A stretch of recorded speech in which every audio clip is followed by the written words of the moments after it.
Oke anak-anak, selamat pagi. Assalamualaikum warahmatullahi wabarakatuh. Bagaimana kabarnya hari ini? Sehat ya? Nah, seperti biasa, sebelum kita memulai pembelajaran hari ini, kita berdoa terlebih dahulu ya. Berdoa menurut agama dan kepercayaan masing-masing. Berdoa mulai. Berdoa selesai ya. Oke, anak-anak, di hari Kamis yang bahagia ini kita akan belajar IPA. Ya, IPA di tema 7, subtema 3. Anak-anak, silahkan dibuka buku pulpenanya ya. Nah, kita bahas untuk hari ini nanti kita akan ada 3 materi ya, yaitu gaya magnet, gaya gravitasi, dan gaya gesek. Tujuan pembelajaran untuk hari ini yaitu anak-anak harus mengerti bagaimana deskripsinya dari gaya magnet, gaya gesek, dan gaya gravitasi ya. Oke, Bu Nurul mau bertanya sama anak-anak. Pernahkah kalian melihat magnet? Ya. Oke, pernahkah kalian melihat magnet? Magnet adalah gaya tarik atau gaya tolak yang ditimbulkan oleh suatu magnet terhadap suatu benda ya. Nah, benda itu dapat ditarik oleh kuat ataupun ditarik lemah. Benda yang ditarik kuat oleh magnet itu disebut ferromagnetik ya. Kalau benda yang dapat ditarik secara lemah oleh magnet disebut paramagnetik ya. Ini Bu Nurul sudah berikan gambarnya. Contoh-contoh benda yang dapat ditarik oleh ferromagnetik itu benda yang kuat ya. Besi ya. Magnet itu kalau ditarik sama besi itu sangat kuat. Baja juga, nikel juga. Tapi kalau magnet ditarik oleh benda-benda paramagnetik seperti aluminium, kaca, atau kayu, itu hanya bisa tapi sangat lemah, jadi seperti tidak bisa ya, ditingkatkan dikit ya, sangat lemah. Oke, kemudian kita membahas mengenai sifat-sifat gaya magnet ya. Ada 3, yaitu yang pertama, magnet itu memiliki gaya tarik ya. Tadi benda yang dapat ditarik oleh magnet tadi ada yang termasuk ferromagnetik atau paramagnetik ya, kuat atau lemah. Kalau contohnya apa? Contohnya itu benda dari logam itu ya, benda logam dari besi bisa ditarik oleh magnet karena magnet memiliki gaya tarik. Yang kedua yaitu gaya tarik magnet dapat menembus benda-benda tertentu ya.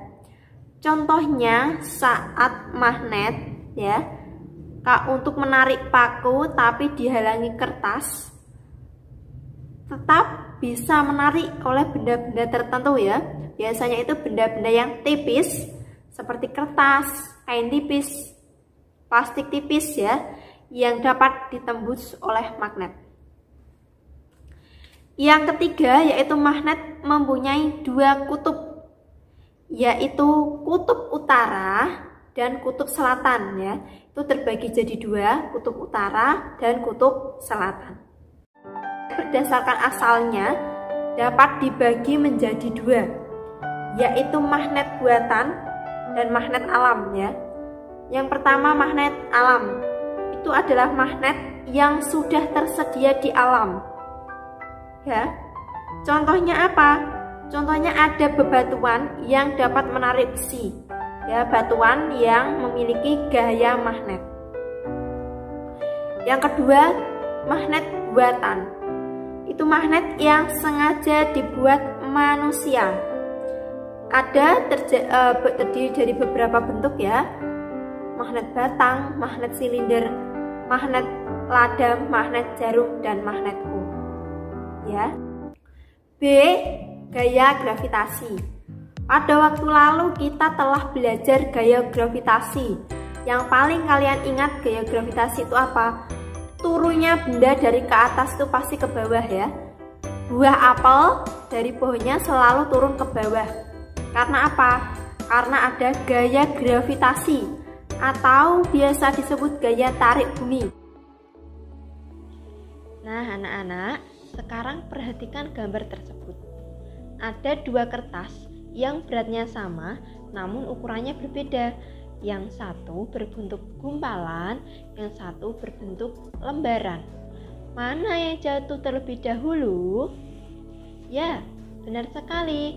Kertas yang berbentuk gumpalan akan jatuh terlebih dahulu karena luas permukaannya yang kecil, sehingga gaya geseknya dengan udara juga kecil, yang menyebabkan gaya gravitasinya lebih besar sehingga turunnya lebih cepat ya.